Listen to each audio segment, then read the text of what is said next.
Buenas tardes, buenos días, compañeros, profesor, mi compañero Luis Maciel Romero y su servidora Ana Sofía Rivera Álvarez. Vamos a exponer el tema de 5.1, el proceso de disolución de la Unión Soviética, para esta materia de política internacional contemporánea.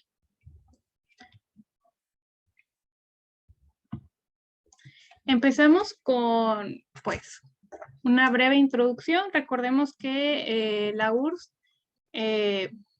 es por la Unión de Repúblicas Socialistas Soviéticas y tuvo una duración de diciembre de 1922 a diciembre de 1991, cuando oficialmente se firma la disolución de la Unión de Repúblicas Socialistas Soviéticas.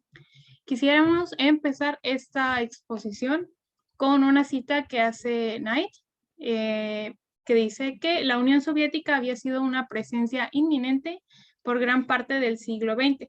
La mayoría de las personas en la década de los 80 nunca habían vivido en un mundo sin ella. Creemos que es importante empezar esta exposición con esta cita para ver el impacto que tuvo en la desaparición de la URSS dentro de no solamente su zona inmediata de influencia, sino en la historia universal. Entonces, unos pequeños antecedentes antes de llegar en el proceso en el que empieza la disolución oficial o la disolución o el periodo antecedente inmediato. Vamos a algo un poco más atrás. Y empezamos con los eventos de la Guerra Fría, la segunda parte de la Guerra Fría. Empezamos con recordar la importancia de la doctrina Brezhnev, mejor conocida como la soberanía limitada. Lo que establece la soberanía limitada es una doctrina que sale después, bueno, sale de la firma del Pacto de Varsovia, en el que establece que la Unión Soviética es el país superior dentro de los comunistas, los demás son estados satélites, solamente hay uno que es el centro, y este uno, que viene siendo la URSS, es el que distribuye la forma de pensar, la forma de actuar, las políticas económicas, sociales, que van a existir dentro de todos los países aliados al comunismo. También determina que solamente la URSS es el único centro, el único que puede determinar toda fuerza hostil hacia el comunismo, perdón. Entonces es la única que tiene la facultad de determinar qué es bueno y qué es malo. Por ende, también le facultaba a la Unión Soviética el poder determinar los líderes de los países satélites y cuándo debería existir una intervención, cuándo era correcto generar un golpe militar o un golpe de Estado dentro de sus estados satélites. Algo muy importante también dentro de la Guerra Fría que es necesario recordar es la crisis de los misiles que se da en octubre de 1962 en el continente americano, en el que pues Estados Unidos, principalmente con el presidente John F. Kennedy, fue sujeto a una negociación diplomática con la Unión Soviética sobre la existencia de armas de destrucción masiva dentro de la isla de Cuba que podían atacar directamente a su país. De hecho, por eso algo muy importante que tenemos que resaltar dentro del periodo de la Guerra Fría es la importancia de la diplomacia como esta red de conexión entre ambos bloques, entre el bloque capitalista y entre el bloque socialista. De hecho, de esta misma crisis surge lo que conocemos como el teléfono rojo, que hasta la fecha sigue instalado, sigue vigente, que surge como esta idea de, ¿sabes qué? Tenemos que conseguir las paces, tenemos que ver cómo poder convivir ambos sectores en este periodo.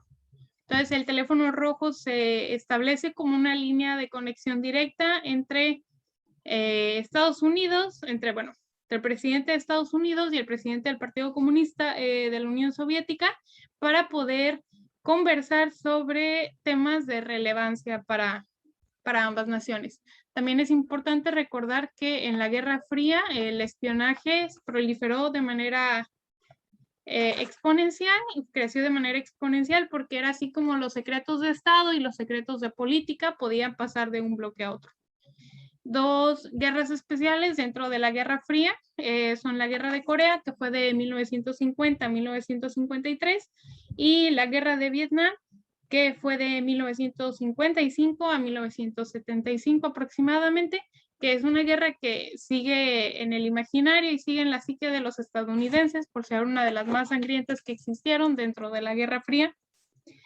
Y algo que también exacerbó este conflicto y este daño que existía entre ambos bloques fue la carrera espacial, que si bien en un inicio fue dominado primeramente por el bloque soviético, de hecho, el primer hombre en el espacio fue un hombre soviético, Gagarin, ay, se me fue el nombre ahorita, pero sí, fue un hombre soviético en 1961, pero a pesar de que la mayoría de los avances, el primer satélite y todo fueron del lado soviético, el primer hombres en pisar la luna fueron estadounidenses en 1969, que fueron Armstrong y Aldrin. Entonces es importante también recordar que dentro del periodo de la Guerra Fría existían también estos enfrentamientos tecnológicos entre ambos bloques para demostrar su supremacía.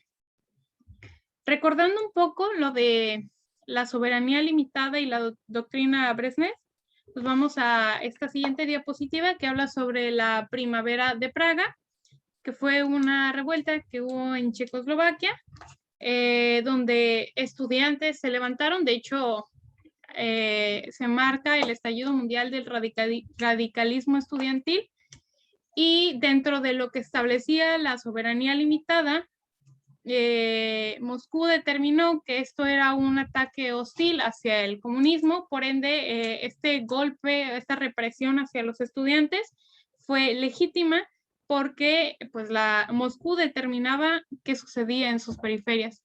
Hobsbawm nos dice que Moscú decidió derrocar el régimen de Praga por la fuerza de las armas.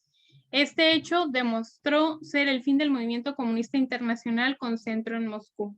Empezaron a surgir estas rajas dentro de lo que se suponía que era el fuerte bloque comunista, este bloque unido que avanzaba por medio de todas sus periferias.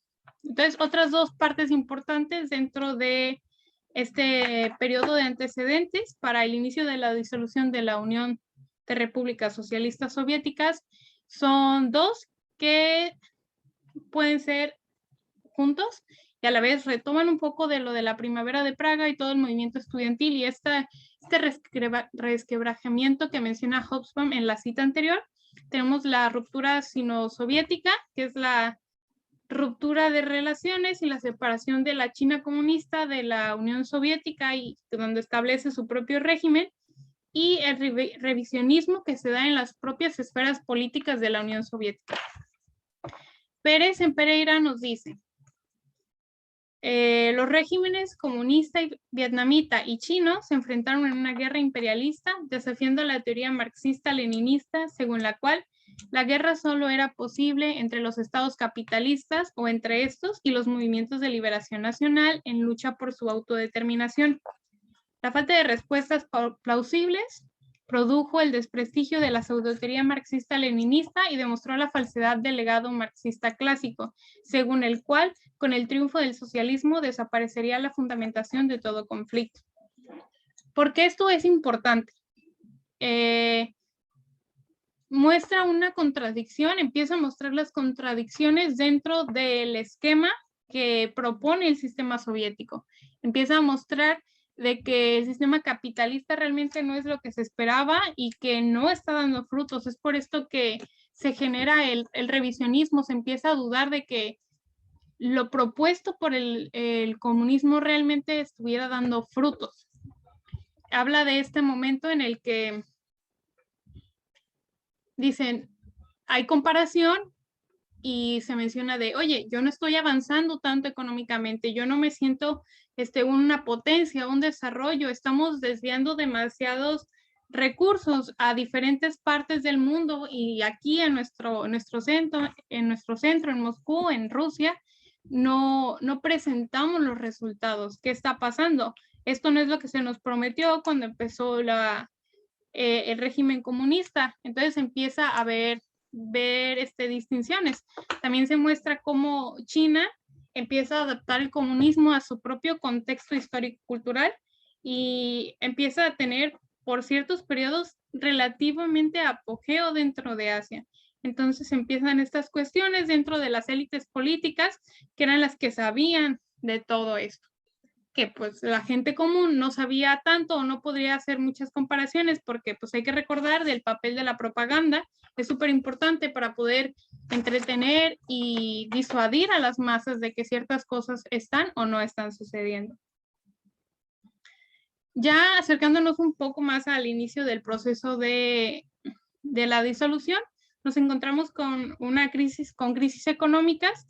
La más importante que se puede mencionar es la crisis del petróleo que se da en 1973.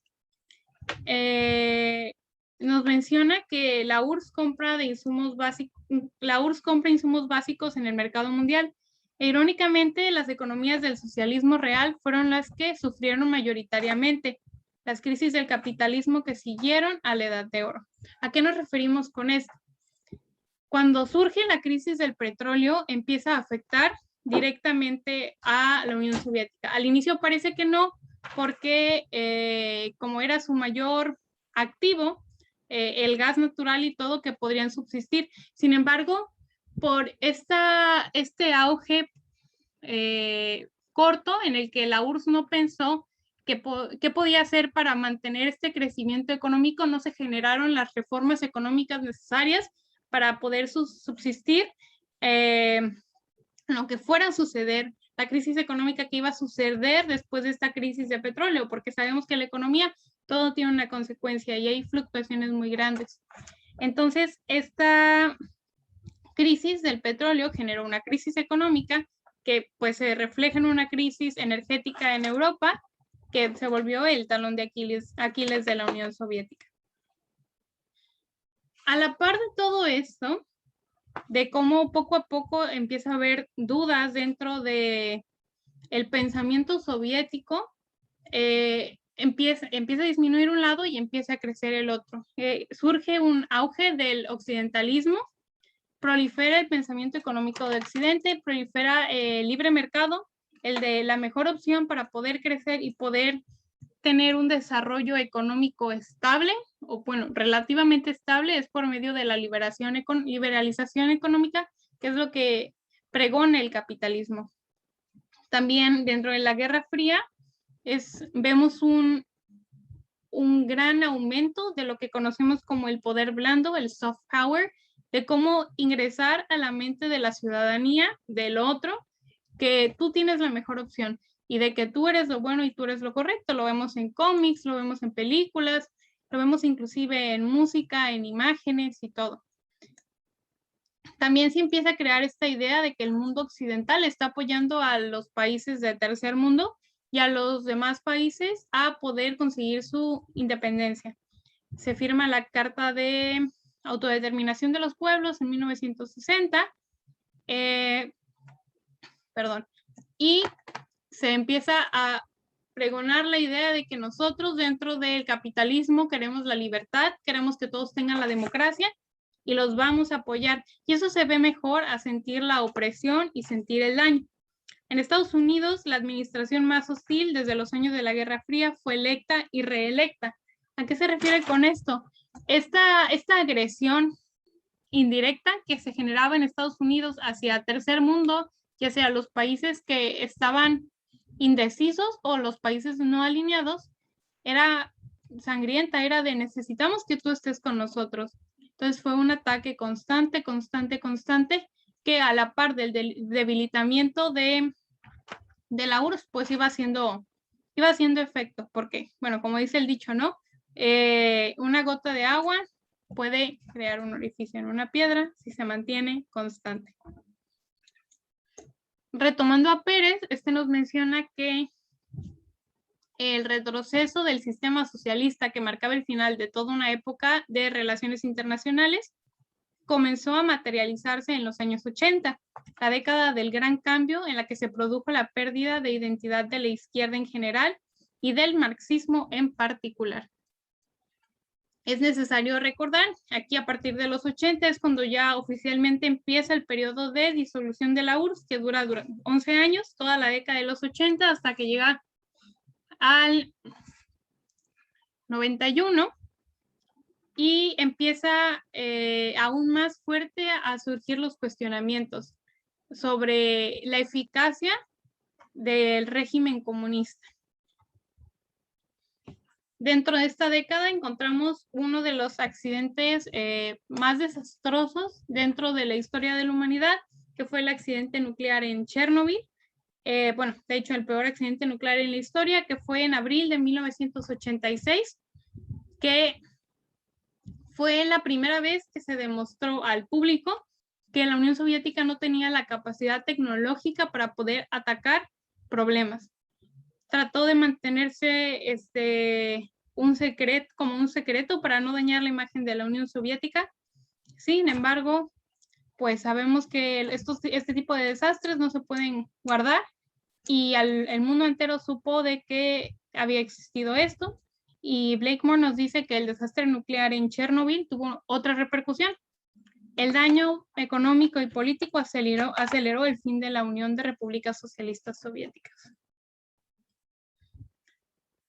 Durante esta década, donde empieza la disolución de la Unión Soviética, encontramos un personaje que es esencial dentro de la etapa del motivo de la exposición, que es Gorbachov.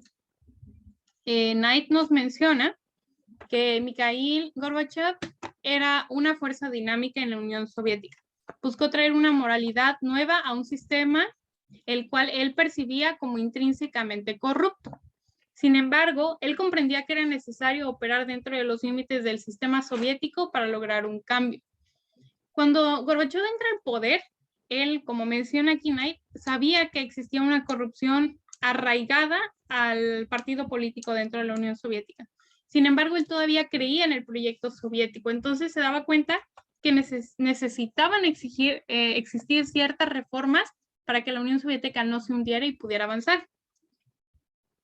Su visión sobre la necesidad de glasnost, apertura y perestroika reforma eran necesarios para lograr el cambio que él escribía como una nueva atmósfera moral que obtendría una nueva reforma en el país.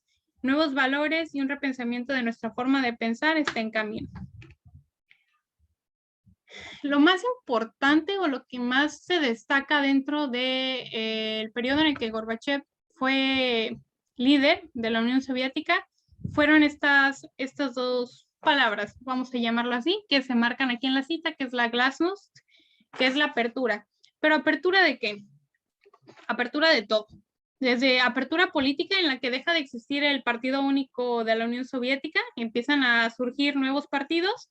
Apertura en comunicaciones, entra por primera vez la CNN a poder mostrar televisión dentro de la Unión Soviética. Se empiezan a dejar meter periódicos de fuera. Existe una apertura dentro de la sociedad, de cómo se vislumbran las cosas.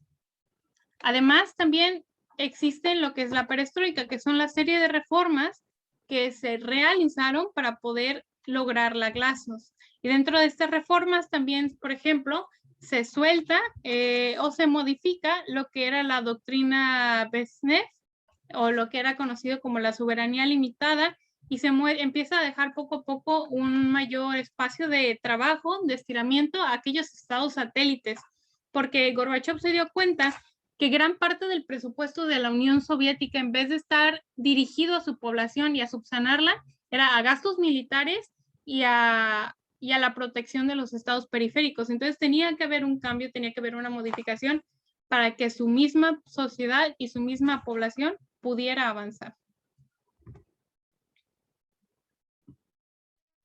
Hola, buenas tardes, profesor. Ana Sofía, buenas tardes. Compañeras y compañeros que vean esta presentación. Bueno, los historiadores coinciden en atribuir la caída del comunismo a dos hombres, Mikhail Gorbachev y Juan Pablo II.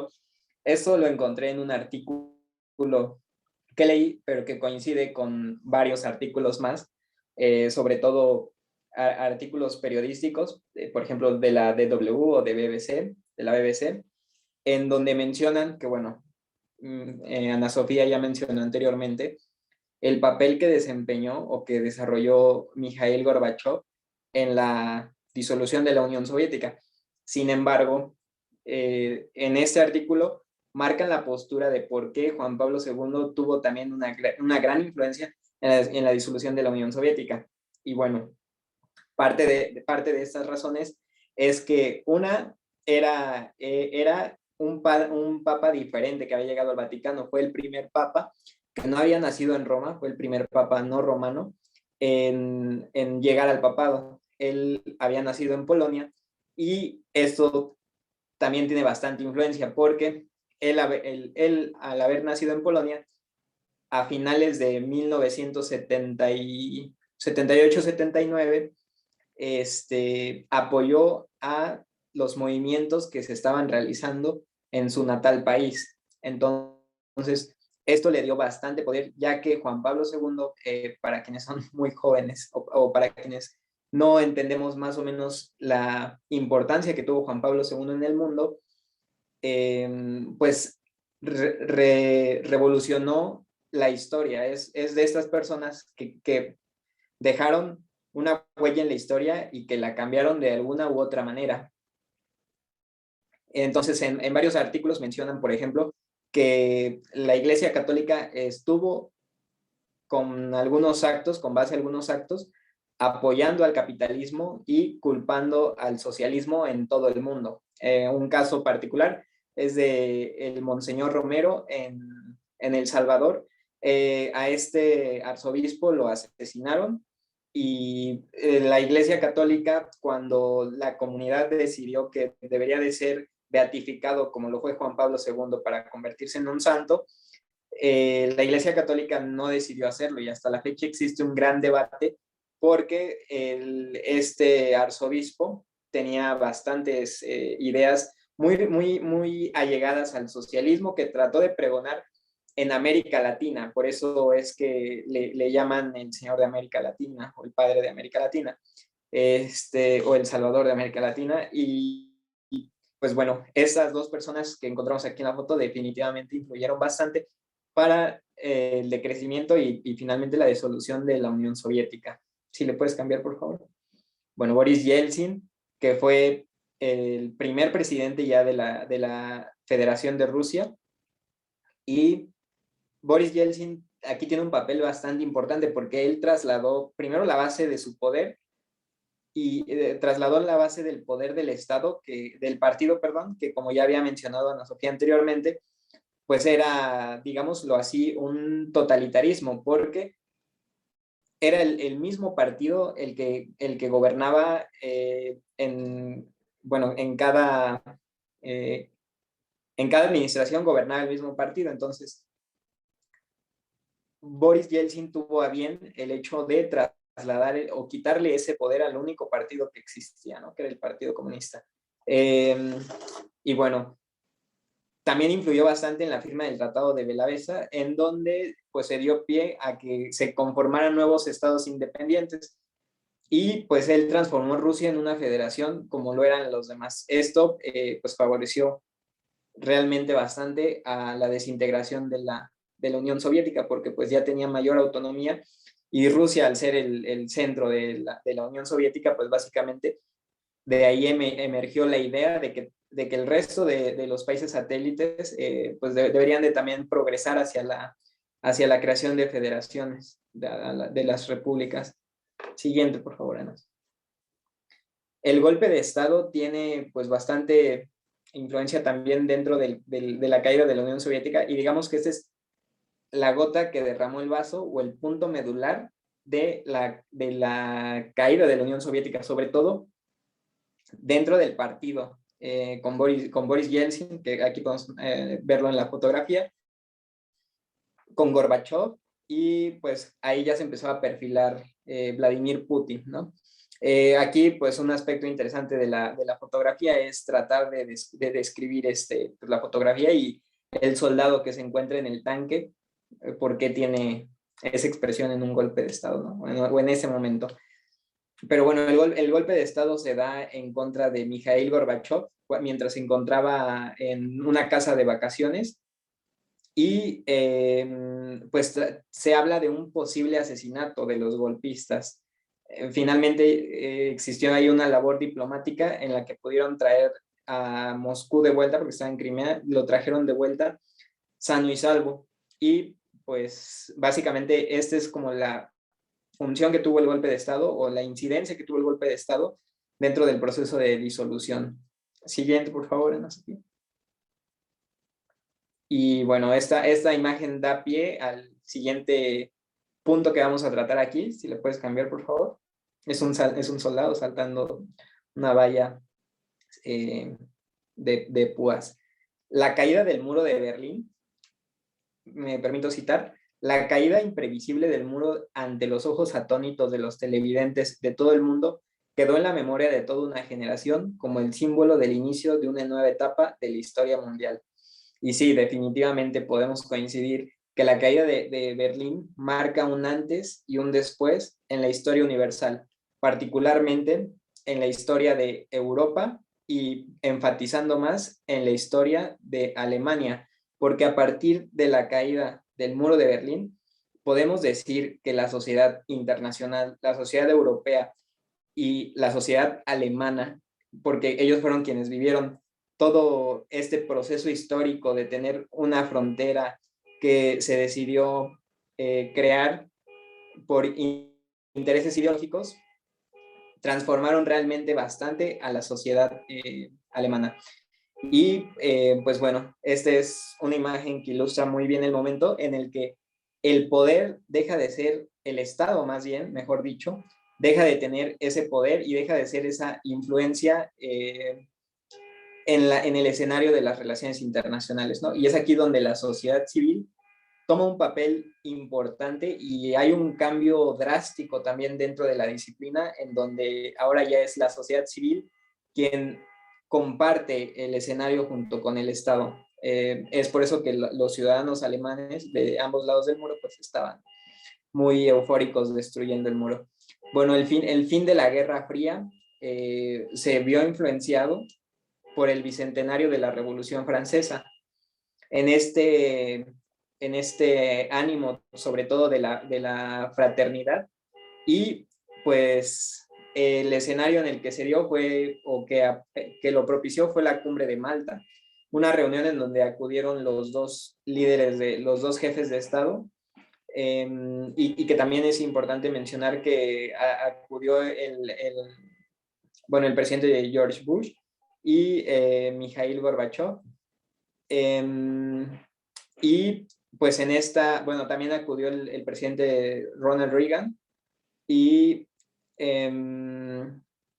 básicamente sentó las bases del nuevo esquema mundial porque las dos superpotencias, una superpotencia había dejado de existir en ese momento, ¿no? Como la gran superpotencia que fue la Unión Soviética, la Unión de Repúblicas Socialistas Soviéticas. Entonces la cumbre de Malta es un aspecto bastante interesante a analizar dentro pues del panorama que se está viviendo en el momento. Siguiente, por favor. Y bueno, este es muy alusivo a lo que representó la caída de la Unión Soviética para muchas personas en lo que ahora es la Federación Rusa. Sobre todo, pues para quienes vivieron esa época, ¿no? Que probablemente pues no se vuelva a repetir. Siguiente, por favor, Ana Sofía. Las consecuencias, que lo que sucedió después de la disolución de la Unión Soviética, pues aquí el actual jefe de Estado de Rusia menciona, el colapso de la Unión Soviética fue la mayor catástrofe geopolítica del siglo XX. Esto lo mencionó en una conferencia de prensa que tuvo al inicio de su gobierno, a mediados de los 90, hace bastante tiempo. Siguiente, por favor, y de fondo está Boris Yeltsin. El panorama internacional, pues comenzaba una nueva era. La sociedad internacional estaba atónita y a la espera de saber qué era lo que iba a pasar. Existieron promesas de democracia, de desarme global y de respeto por los derechos humanos, que lamentablemente décadas después de la caída de la Unión Soviética, nos damos cuenta que pues esas promesas realmente no han sido cumplidas del todo. Estados Unidos perdía los referentes de la construcción de su seguridad, los referentes de la construcción de su seguridad nacional. Al haber competido tanto tiempo con una superpotencia, después ya no supo cuál era la esencia que tenía Estados Unidos dentro del escenario internacional, ¿no? Fue también muy drástico para el enemigo saber qué era lo que iba a pasar después, sobre todo por el alcance en seguridad que había tenido en todo el mundo. El 1 de abril de 1991 se disuelve el Pacto de Varsovia, que es este pacto que se hizo para contraponer a la OTAN. Se inicia la guerra civil de Yugoslavia, ese es como uno de los antecedentes más directos de la disolución de la Unión Soviética, perdón, de lo que sucedió después. Y la OTAN adoptó una nueva doctrina sobre alianzas. Esta descartaba la posibilidad de una guerra general. En ese momento ya no se veía tan tangible una guerra, como sucedió, lo comentó Ana Sofía, en el 62 con la crisis de los misiles, en donde se veía ya el fin de la Guerra Fría para realmente ser una guerra directa, una guerra caliente. La Alemania unificada se posicionó como el tercer país más rico del mundo en ese momento, bueno, décadas después, que es muy interesante al conocer cómo se vivía en la Alemania dividida por el telón de acero. Y otro aspecto interesante que podemos resaltar en esta época, pues en estos días, perdón, es el conflicto de Afganistán, que deja a la Unión Soviética y que pues es una herida dentro de la historia universal que hasta la fecha ha tenido sus consecuencias pues bastante serias. Siguiente, por favor. Hay un nuevo orden mundial en donde podemos ver, bueno, me permito citar: el nuevo orden mundial se ve fragmentado en un orden regional impulsado por las organizaciones regionales de seguridad y defensa o por las grandes potencias dominantes en las diversas regiones. Y pues bueno, aquí las organizaciones de seguridad, regionales de seguridad y defensa, la OTAN, en su momento el Pacto de Varsovia, y las regiones que dominan. Esto se complementa con varias de las teorías de la geopolítica. Por ejemplo, al norte de América podemos ver el dominio del hegemón que es Estados Unidos. Europa sigue concentrándose como una región bastante dominante para todo el mundo. Rusia sigue teniendo su área de influencia y podemos observar también las nuevas potencias que se están perfilando, sobre todo en Asia-Pacífico. Siguiente, por favor. Bueno, este es un pequeño meme. Siguiente, por favor.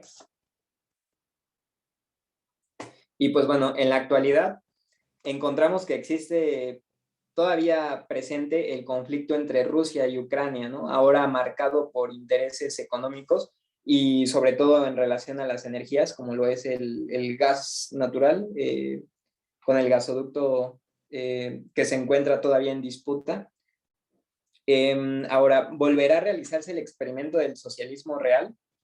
El fracaso del socialismo soviético no empaña la posibilidad de otros tipos de socialismo. Esto es un aspecto bien interesante, que bueno, particularmente podemos ver que en América Latina, en algunos países de América Latina, se ha tratado de desarrollar un socialismo, pero a criterio personal, creo que dista mucho de el socialismo real que plantearon los teóricos del socialismo y del comunismo, pero sobre todo también del que existió en la Unión Soviética. Por lo tanto, creemos que la Unión Soviética pues fue este proceso histórico en el que se dieron todas las circunstancias necesarias para hacer frente a una propuesta que estaba del otro lado, en el occidente, y que esta propuesta pudiera ser bien vista por la sociedad y que diera la esperanza de crear un sistema alternativo al capitalismo. Lamentablemente, pues estas altas expectativas se derrumbaron junto con el muro de Berlín y en el 91 con la disolución de la Unión Soviética. Ahora nos encontramos en un sistema internacional multipolar, como lo mencionamos anteriormente. Multipolar sí, pero con unos regionalismos pues bastante dominados por potencias Y hoy en día, bueno, la Unión Soviética en 1957 creó el primer satélite, el Sputnik, y conquistó el espacio. Además, mandó al primer hombre a la Luna, a Yuri Gagarin. Y ahora en el 2020 y en lo que va del 2021, podemos ver que pues Rusia, como el actual, o lo que conocemos hoy como lo que era la Unión Soviética, los restos o los vestigios de la Unión Soviética, pues creó y patentó la primera vacuna contra el COVID-19 en agosto de 2020. Y pues bueno, es importante preguntarse los alcances que tuvo la Unión Soviética, lo que impactó no solamente a la sociedad soviética, a los países satélites, sino al mundo entero.